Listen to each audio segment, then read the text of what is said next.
Meanwhile, there's still more controversy around this college scam, and it's involving some new names and new admissions after this.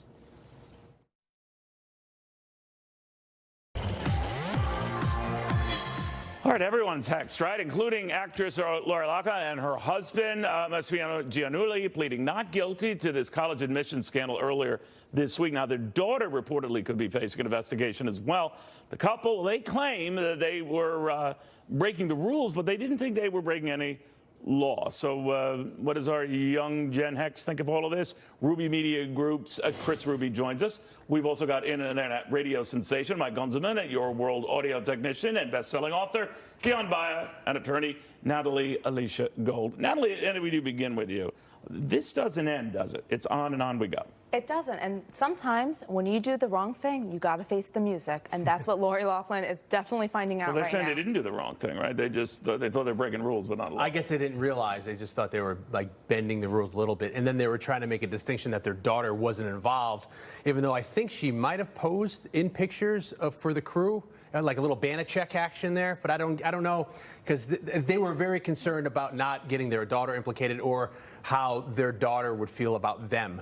So that was a lot of the reason why they wouldn't take that plea deal. I mean, what's interesting about this is the bottom line is you did something wrong. I mean, clearly you did something wrong here. And what's going to be very interesting to see is, do they flip on each other, Lori and her husband, because obviously they are seriously facing a lot of jail time up to 40 years, right? Yes, up to 40 years. And I did notice that the daughter just removed her Instagram account entirely, which tells me actually that something's changed a little bit. And now they're waking up and saying, wait, maybe this is serious. Maybe I did something wrong. I mean, I hope that's the takeaway here. I think the daughter was really mad at first because it was making her look bad, and she was losing a lot of sponsorship that she had with makeup companies and stuff. So she stopped talking to the parents and was doing the silent treatment. I can't believe that that's the reason she was mad, by the way. Yeah, I know that they could go to jail. Really she was living a lie and got caught. Bottom line, she was living a lie and got caught. And what happens next? You know? Also, even just from an influencer marketing perspective, I mean, she's already lost a lot, but she stands to lose a lot more. She stands to lose her liberty and her life, and that's really what's at stake here for her parents, especially. But what about mom and dad? They're saying not guilty, and they're drawing the distinction, I guess, even in the face of threats that there were tapes and everything else,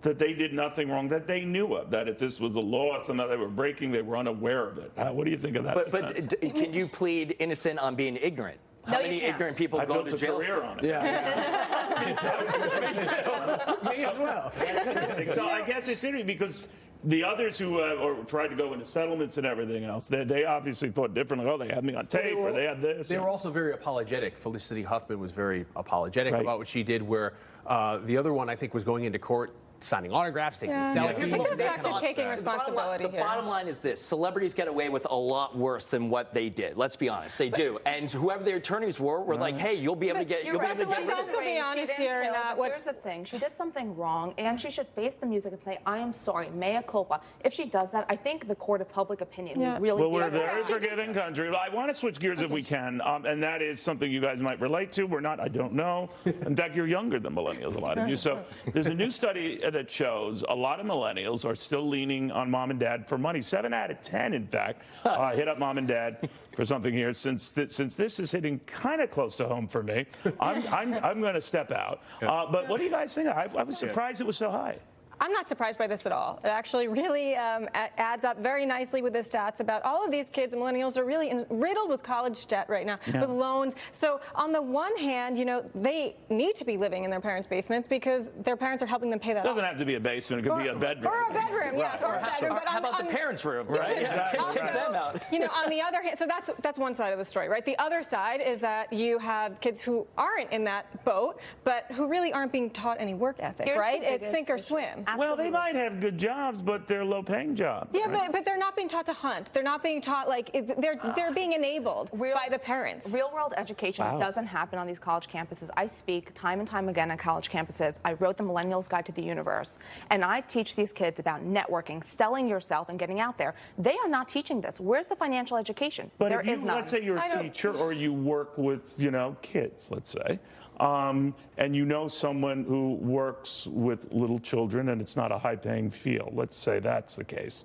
Honey, I'm not talking about that. it's not a high-paying field. It's a very rewarding field, but it's I not. don't- So well, that- they might I need a don't think little. you should shouldn't take on all that debt then. No, this, right. when not you on really the think about teachers. it, the average person coming out of college has $400 in student debt a month for like a 10-year plan. That plus at least $1,000 a month in rent, plus car insurance, plus internet, plus Well, cell that's the- phone, that's Wait, did plus you say medical $1,000 insurance if you don't a have month? it. Where That's did you a lot of money. Hold on. Wait, did you say $1,000 a month in rent? At least. Can you at least. sign me up? I love to pay that rent. If I'm you're going- 5 times that. If you're trying to go to around a major city with a cost of living around, and then I think it's more than other generations where we have all these other things where you need a cell phone, you have utilities, you have to have food. But every generation has had Yeah, variations. but then I I think- feel But like you know, during the World War II generation, my dad's generation, they would live with families that had generations. No, but that living was- with Here's each the other. always thing. accepted to that have If you are something cut like off, But we don't. We look askance at it. Neil, if you're Yeah. cut off when you graduate, you are taught that there is no support system for you. You have to make it on your own. If you're not cut off, you always think Do you you have your have any? parents. Are you married? Do you have children now? I am not married, and I do not have You're children. going to be ruthless. I'll tell you, my parents are still helping me now. God bless them. Here- I'm living in their Real basement. quick. This is what parents are for, to take care of their children no matter how old they are. There you Yeah, go. I take care of my dog and my cat. Love is a many splendid thing. All right. Can't put And it sweetie, on I'll see you when I get home.